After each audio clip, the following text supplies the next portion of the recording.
صحیح مسلم کتاب الایمان حدیث نمبر 213۔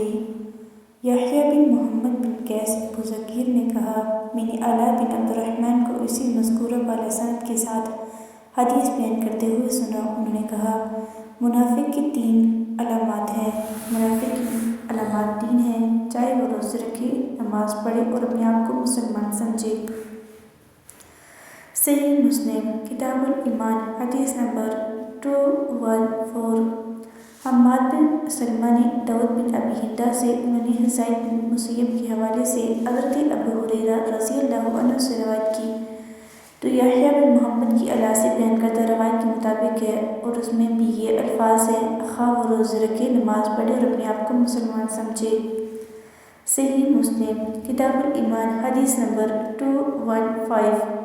نافع نے حضرت عبداللہ بن عمر رضی اللہ عنہما سے روایت کی کہ رسول اللہ صلی اللہ علیہ وآلہ وسلم نے فرمایا، جو شخص اپنے بھائی کو کافر قرار دے تو دونوں میں سے ایک ضرور کفر کے ساتھ واپس لوٹے گا۔